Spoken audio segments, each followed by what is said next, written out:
please. Yep.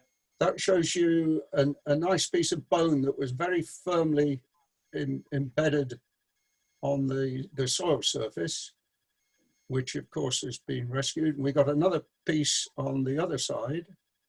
So if we go to the next slide, that's a close-up of the situation after the very loose stones and roots and things have been thrown off. That at that stage we couldn't really work out what was going on. Anyway, if we go to the next slide, that shows you what it's looking like now with a look at the section on the south side. And we've had all sorts of different ideas about what was really going on. But our working hypothesis now is that where you see the stones and topsoil on either side of that ridge is where Eric seems to think that it's possibly Victorian period. They've been digging out the shell midden to use as fertilizer, because the stone that they chucked back in is all fairly modern. 90% of it is worked sandstone. And there's a lot of small stuff. There's some big stuff, part dressed. A few broken copestones have come out of it as well. So if we go on to the next slide, that shows you a slightly wider area. And we think that they just shoveled out what they wanted, took it away, and then got rid of this stone they wanted to get shot off to level it up a bit and rake the topsoil level. So if we go on to the next slide, that is what the first trench, the trench nearest the house, looks like now. All of the topsoil and all of the stones, you can see a pile of stones the other side. Altogether, we think we've taken about a ton of stone out. That particular slide looks a bit grey. It's a bit yellower in reality. We'd had the geotextiles down for over a week when this photo was taken, and there's quite a lot of rain. But if we go to the next slide, that is what the other half of the trench up against the top left-hand corner is almost on the fence into the castle field. That's on the left-hand side, as you're looking at the slide, that's the foot of the bank. And you can see there's lots of color contrast in there. You can see the edge of the dark midden material on the bottom right corner. We originally thought that this might only be an inch or two deep, but it now looks like there could be quite a bit of depth to it. More or less down the middle of the trench, as you're looking at it on the left, there are no shells left at all. So it looks like about the middle of the trench was the extent of the midden. And if we go on to the next slide, that shows you, we can almost see where the individual spade marks. That's quite a steep edge, more or less in the center of the slide. Sorry, I can't point. And you can see the more concentrated midden material on the left. Now, the rather yellow looking material in the middle is quite silty, and it's not like the natural. The natural is gritty, typical moraine. We're not quite sure what this yellowish stuff is yet. In the second half of the trench, as I say, there's no shells in it at all, but in the other half, nearer the house, this yellowish material is embedded with edible periwinkles or buckies. And we don't know yet whether we're going to get stratification or whatever. But anyway, we'll move on, and if we have a discussion afterwards, we can give you more detail. Let's say right now, the working hypothesis is that it was gardeners who dug out the remains of the shell midden for fertilizer and filled these holes up with stones. So far, there's been no excavation. It's just been a cleanup at the moment, and we're hoping to make a wee start tomorrow. But of course, everything's been very awkward, you know, with this business of how many folk can meet and where they can meet and what they can do. And even though we're told we're in level 1 today, it looks like we're going to have to live with this situation for a long time. Right, if we could go on to the next slide, which should be a long view of Kilmuir, Craigiehow and Munlochy Bay. Can you confirm, please, Duncan? Yep, that's what's on the screen. Okay. Right, well, I'll tell you, you can see the yellow pin, top right. Well, I'll explain what the significance of that in a minute. But the question I'm really posing is careful walkover surveying likely to work? And what I'm proposing is a quest, not another project, just to get out looking for the missing Mesolithic sites in the Highlands, which I think run into the hundreds. Most of you will be aware of the D-side Mesolithic project and its offshoots, and I can highly recommend looking at their website and watching all or some of the talks that are on YouTube.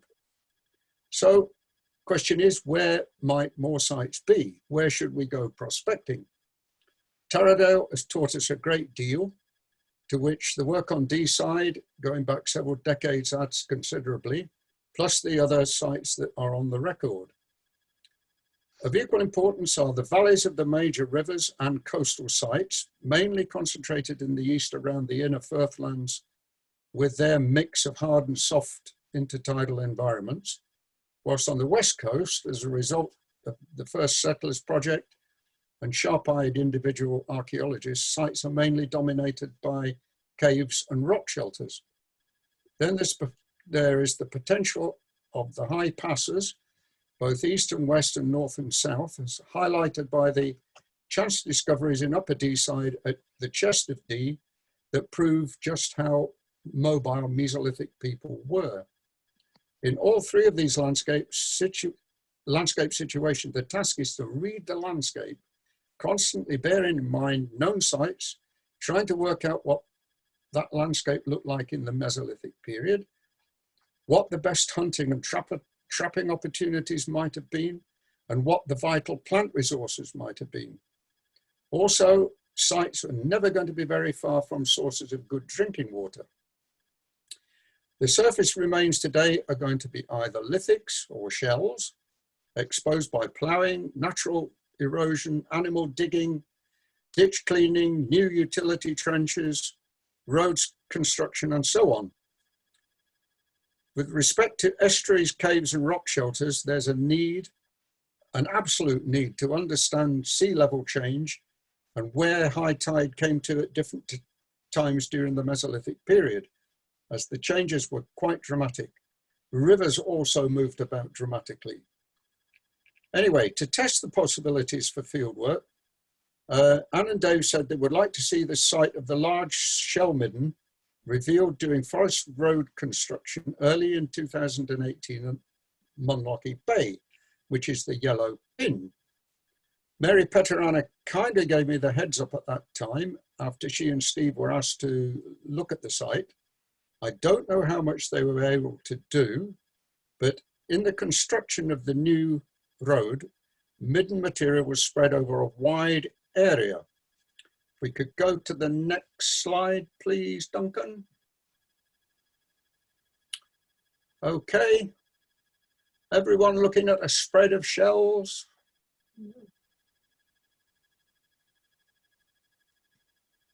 Okay, Duncan? Yeah, sorry, I was on mute. Yep. Jolly good. That's tree standing away in the top left side. The whole of that bank, you can see the forest, the new forest road coming down through the middle, and a dilapidated fence beyond it. There's one new fence post, and there's a wee ditch and a little tiny burn beyond it. But my guess is that by the time that Steve and Mary got there, it looked pretty much like this. The road had been put in, the midden material had been spread all over the place. If we could go to the next slide, please. Right, this is the site from a bit further away, the same site today. Where the shells were spread is now covered in thistles. But the other thing that I want you to look at in this slide is you'll see that there's a green flush, sort of trapezoidal shape in that field. And that is where I think if there ever was a drain, a tile drain across the field coming out of the bottom of that ditch, it's certainly bunged up now, and the water is flushing out across the field. And to my eyes, that is a sure indication not only of minerals being washed into the field, but lime, water with a high pH as a result of it washing through the shell midden material. Next, please. Right, that's in the ditch in early 2018, looking out towards the sea. And you can see shells drizzled right along the bottom of the ditch and coming out of the bank the other side. There's obviously a lot of colluvium come down over the top of the shell midden. Next, please. That's looking up the ditch. And again, you can see shells everywhere. But the striking difference, the striking similarity for us was between this material and the material that we'd found at Tarradale in the test pitting that we did and in 2017. And my guess is that as you can see, they didn't take the fence down, and where they've just pulled the bottom of the ditch out and dumped it on top. I would guess that there's some nice midden material untouched there. But how far the midden extends into the bank, you know, again, it's a bit like the Trench 2B at Tarradale. We don't know. Next, please. That's the last of the photos I've got taken in 2018. But a couple of weeks ago, Anne, Dave and myself set off along that fence line below the trees. And if we can go to the next slide. Okay, if you look carefully under the trees away to the right, you will see Dave, the figure of Dave standing. We lost Anne for a while. She went up the bank looking for terraces and one thing or another. But under the big trees there, there's very little grass. And the cattle have been going in and boring around, you know, making dust and places to lie down. And about where Dave is, we found a drizzle of white shells coming from somewhere, possibly up in the trees. But there was enough of these shells coming out to realize that there could easily be another midden there. Next slide, please. Okay, that's me standing the same place looking the other way. Where you see the slight dip in the tree line, that is where the shell midden is that was discovered in 2018. And you can also see that there's quite a bit, some very nice terracing in that field. And the bottom of the trees there is very similar to the, very similar height above sea level to 2B trench. around about 9–10 meters above sea level. Next, please. That's down on the beach, looking across to general direction of Nairn. That's what it looks like today. But of course, back when these shell middens were created, the high tide would have been way up, lapping up very nearly to the bottom where the trees are today. Next, please. That's looking along the beach, Munlochy village away in the distance. Gives you an idea what it's looking like today. Next, please. Now, this is what caught my eye. In amongst all that seaweed, there's a nice collection of shells washed up. And most of the species that are in the midden, in that shell midden, are right there still being washed up today. The only thing that I couldn't see in there was oyster, but there's plenty of bivalves. There's all the usual gastropods in there. There's edible whelk, edible periwinkle. There's some whelks, mussels.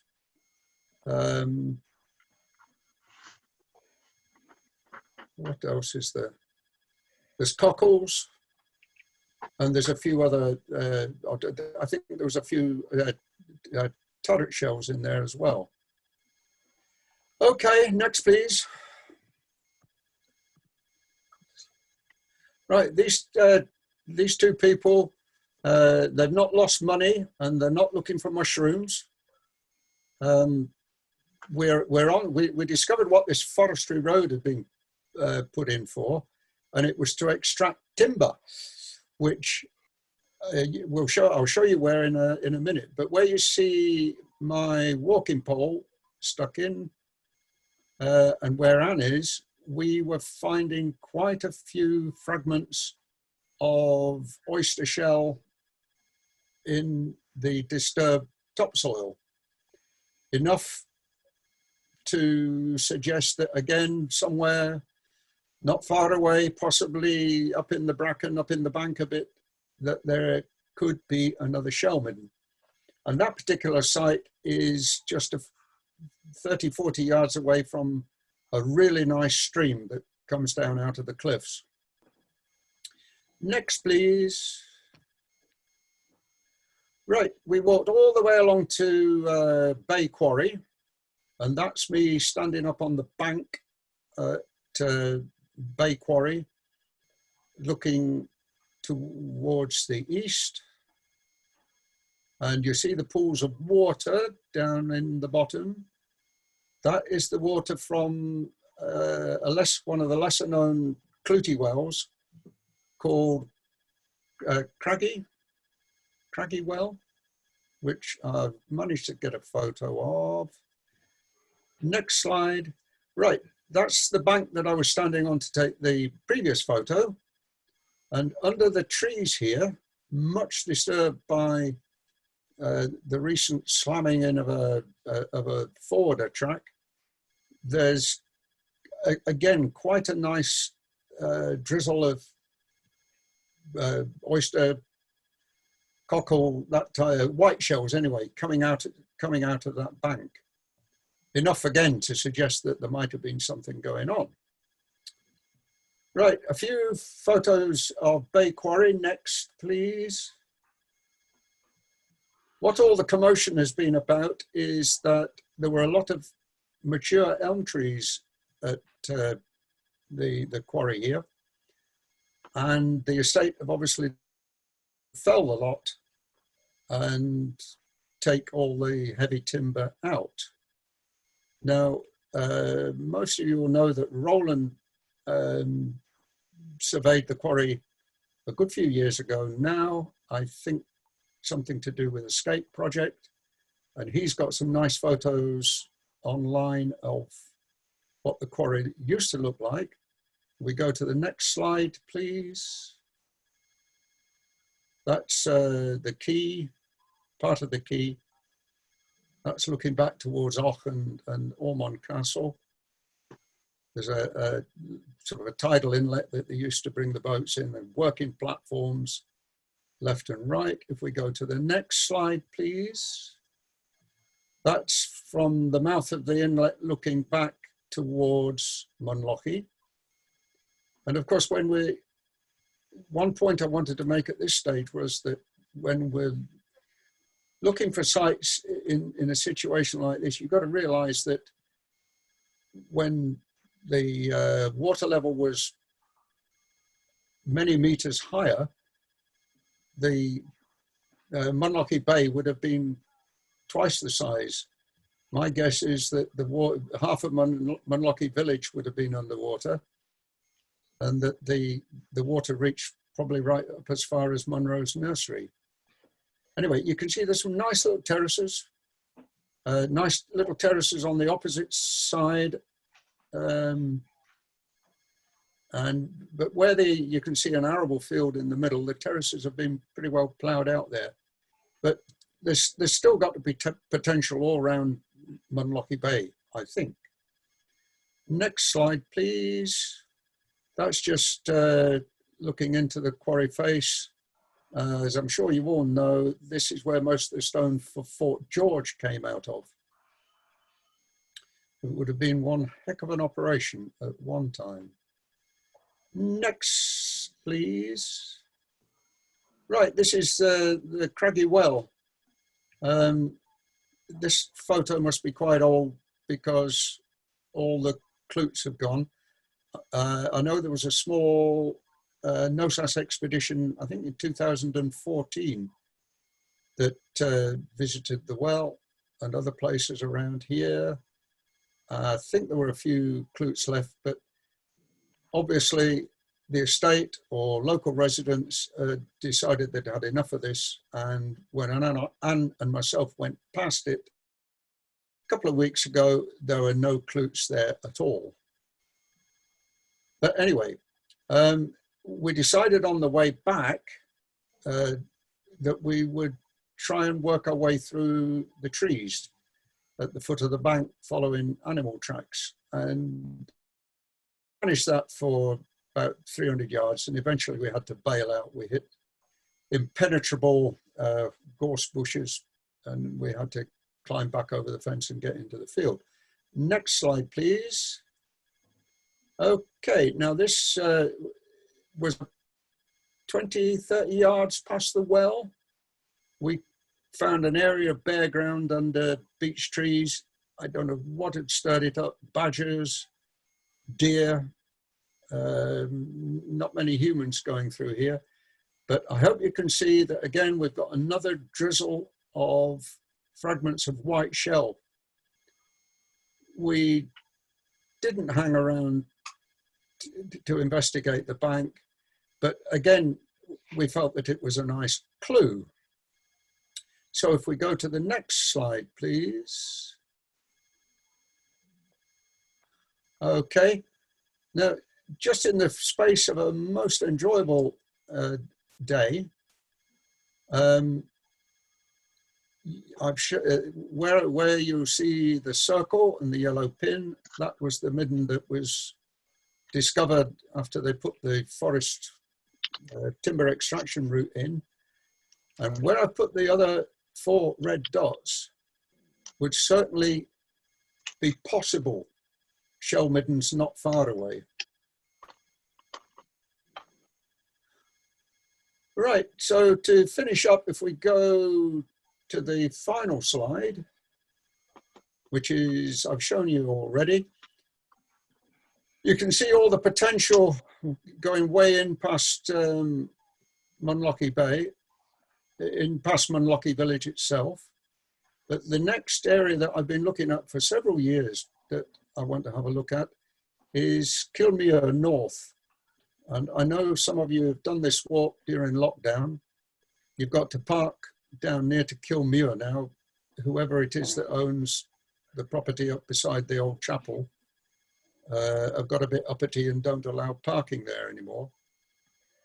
But Tree and I go back a long way with this part of the Black Isle, because Tree's brother-in-law back in the 80s used to live at Driney Farm, which I can't point to because I can't use my pointer. and they had hill cows over most of this piece of ground. You can see Craigie Howe opposite the shell midden site.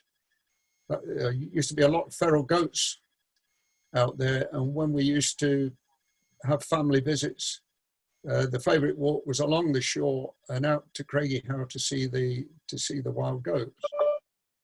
So I've looked at this shore, not a bit of shoreline, not only over a long period on foot, but recently we were looking at it from across the water, sitting at Ardully. And again, there's some lovely little terraces in there. This little point that sticks out at the bottom there, just near to Kilmuir, that's got lots of potential, and I'm sure there's other potential along there. So I'm sure I've forgotten to say all sorts of things, but that just about sums it up. What I'm thinking of is no training, no forms, no funding, no reports, just a few teams who might be interested, keeping a diary of expeditions and anything that they find, anything of interest. It looks like we're going to have to live with the current restrictions for the foreseeable future, despite our level 1 status as of today. So the quest suits teams of 2 households perfectly, and now and again we could review progress, share results as we go along and see where we get to. That's it. Thank you very much, and I'm sure that Eric will help me out with any questions or discussion that you'd like to get going.